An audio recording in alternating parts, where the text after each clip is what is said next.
बिस्मिल्लाहिर्रहमानिर्रहीम। अस्सलाम वालेकुम नादरीन, आप यूट्यूब चैनल देख रहे हैं, मैं इमरान खान हूँ। नादरीन, कोयटा में बलूचिस्तान में खौफनाक दहशतगर्दी के हमलों के बाद वज़ीर आज़म पाकिस्तान शहबाज शरीफ साहब और फील्ड मार्शल आसिम मुनीर, ये दोनों लोग और दीगर बहुत सारे लोगों को लेकर ये लोग गए कोयटा में खसूसी परवाज़ों पे, और कोयटा में जाकर इन्होंने मीटिंग की एक।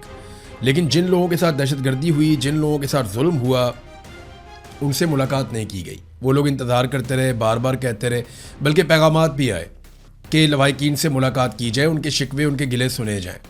लेकिन ना तो फील्ड मार्शल ने उनकी बात सुनी और ना ही शहबाज शरीफ ने उनकी बात सुनी। देखिए, मामला ये है कि लाशें तो इनको चाहिए, लाशों के साथ नमाज जनाजा के साथ नमाज जनाजा पढ़ते हुए मैयत को कंधा देते हुए तो वीडियो और तस्वीर अच्छी बन जाती है। लेकिन जब ज़िंदा लोगों से आप बात करते हैं तो वो गिले करते हैं, शिकवे करते हैं, वो सवाल पूछते हैं और सवालों के जवाब इनके पास है नहीं। लिहाजा उनसे मुलाकात नहीं की और ये उन्हें छोड़कर वो एहतजाज कर रहे थे। उन्होंने अपने लवाहिकीन यानी पुलिस वालों की लाशें सड़कों पे रखी हुई थी। वो इंतज़ार कर रहे थे कि हमसे कोई बात करेगा। भाई, आप वहाँ नहीं जा सकते तो आप उन्हें पैगाम भिजवाइए कि अपने नुमाइंदगान को भेजें, हमारे साथ आकर बैठ कर बात करें। लेकिन उनसे बात नहीं की और शहबाज शरीफ साहब वापस आ गए। अगर ये वहाँ ना गए होते या फील्ड मार्शल या शहबाज शरीफ वहाँ पे ना होते तो हम कहते ठीक है जी, ये वहाँ पे है ही नहीं तो ये कैसे बात करें। फिर तो कहा जाता कि बुकटी को बात करनी चाहिए। लेकिन जब ये गए वहाँ पे तो इसी मकसद के लिए गए थे ना, जो लोग शहीद हुए उनसे इजहार यकजहती के लिए। उनके लवाहिकीन को मिले बगैर आ गए, वहाँ पे कोई बातचीत भी नहीं की उनके साथ। तो अपने तौर पर कहते जी, एपेक्स कमेटी में हमने बड़े अहम फैसले कर लिए हैं। मैं ना आपको एक कांस्टेबल की कहानी सुनाता हूँ। ये एक पुलिस एहलकार है बलूचिस्तान में, नाम है इसका अकबर शरानी। बिल्कुल एक नौजवान पुलिस एहलकार है। एक हफ्ते के बाद इसकी शादी थी। ये शहीद हो गया इस इंसिडेंट में। इसकी लाश अस्पताल से निकाली इसके लवाहिकीन ने और लाकर सड़क पे रखी और एहतजाज कर रहे थे। इसकी 7 बहनें हैं, ये इकलौता भाई है और इसका कोई भाई नहीं है। ये अपने माँ बाप का वाहिद सहारा भी है। तो इसकी लाश जो है वो बहुत ही गरीब है, इसके घर वाले इतने अमीर लोग नहीं है। वो बेचारे पहले बड़ी मुश्किल से इसकी लाश उन्होंने हासिल की, सड़क पे लेकर गए, वहाँ एहतजाज कर रहे थे। एहतजाज करने के बाद आबाई इलाके में लाश को मुंतकिल करना था। तो उन्होंने हुकूमत से रब्ता किया, सरकार से रब्ता किया कि जनाब एक एम्बुलेंस दे दें, हमने अपनी लाश को घर लेकर जाना, एक शहीद की लाश को। और उन्हें एम्बुलेंस नहीं दी गई सरकारी। फिर जो लवाहिकीन थे उन्होंने आसपास मौजूद लोगों से चंदा इकट्ठा करना शुरू किया। 30,000 रुपया उन्होंने चंदा इकट्ठा किया, आपस में पैसे डाले और कुछ उन्होंने इधर उधर से चंदा इकट्ठा किया और उस चंदे के पैसे से उन्होंने एक एम्बुलेंस का बंदोबस्त किया और उसमें अपने शहीद की मैयत को लेकर अपने इलाके में चले गए। जब वो जिंदा था तो उसको लड़ने के लिए बंदूक नहीं दी, उसको हथियार और एमुनेशन नहीं पहुंचाया, और जो डीएसपी लेकर जा रहा था हथियारों को, उसे रास्ते में रोका गया। ये भी एक खबर आई है, मैं इसकी तस्दीक कर रहा हूं, हो जाएगी, कि बजाय इसके कि फोर्सेस फौरी तौर पे हथियार और कुमक पहुंचाती पुलिस वाले जो लड़ रहे थे उनको, जो कुमक या हथियार कोई लेकर जा रहा था उन्हें भी एहलकारों को रोका गया रास्ते में। फिर मकामी लोग निकले अपने वेपन्स लेकर, जितने उनके महदूद वेपन्स थे उन्होंने भी मुकाबला किया। लेकिन 200 शरपसंद थे या 200 दहशतगर्द थे जिन्होंने हमला किया हुआ था। अब ये 200 दहशतगर्द कौन थे ये मैं आपको बताता हूँ। इन दहशतगर्दों ने, इतने जालिम लोग हैं, इन्होंने लाशों के ऊपर तेजाब और केमिकल भी फेंका है। अब इनके पास तेजाब कहाँ से आया, केमिकल कहाँ से आया, और बिल्कुल कोयटा के करीब बलूचिस्तान में ये लोग पहाड़ों पे कैसे मौजूद हैं। वो तो बड़ा कीमती इलाका है, वहाँ तो मादनियात हैं, वो बड़ी ज़बरदस्त सैरगाह है। उस इलाके में इतने बड़े पैमाने पर दहशतगर्द कैसे आ गए, उन्हें खुराक की रसद कैसे पहुँचती है, उन्हें हथियार कैसे पहुँचते हैं, जबकि इस पूरे एरिया को सिक्योरिटी फोर्सेज ने हर तरफ से घेरा हुआ है।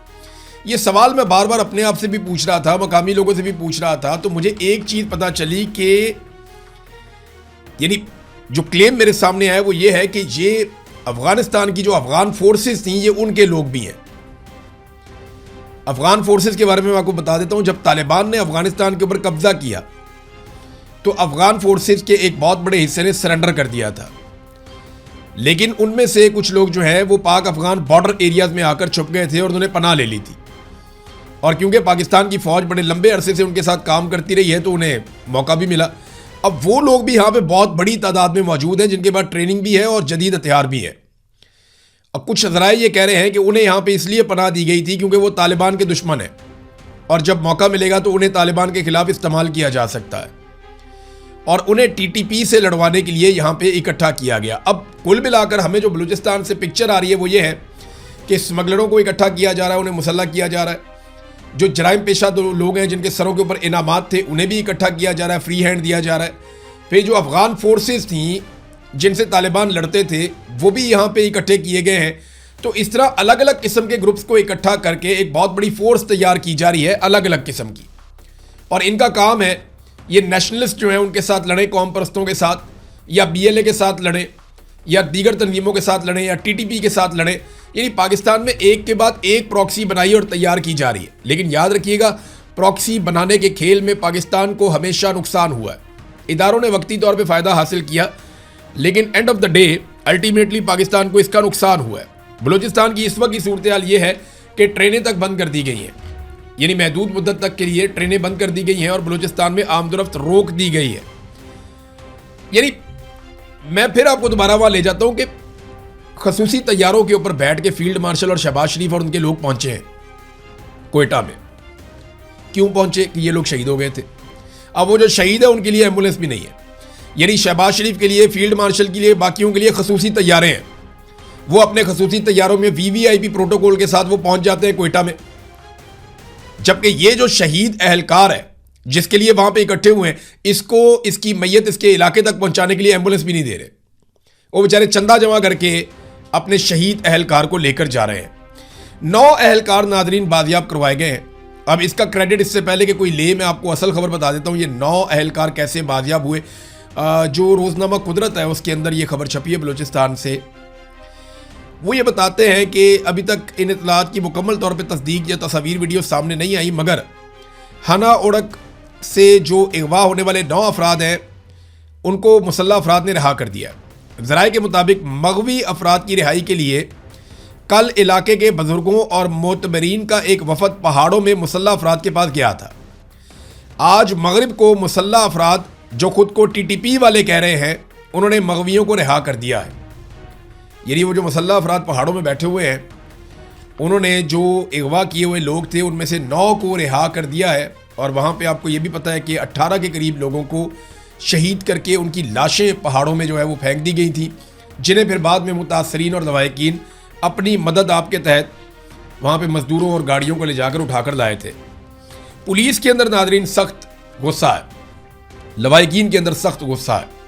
वो गिले और शिकवे कर रहे हैं कि जी आपने हमारे बच्चों को मरने के लिए छोड़ दिया, जबकि पुलिस में सख्त रद्द अमल है। अब वो फोर्स है एक, मैं नहीं चाहता कि ऐसा कभी हो, लेकिन ऐसा दिखाई देता है कि उनके लिए ड्यूटी करना मुश्किल होता चला जा रहा है। वो अपने आप को बेबस और तन्हा महसूस कर रहे हैं और ऐसी ही चीज़ें खैबर पख्तूनख्वा की पुलिस के अंदर से भी सामने आई थी। अब तक के लिए इतनी, अपना ख्याल रखिएगा अपने इस चैनल का भी। अल्लाह हाफ़िज़।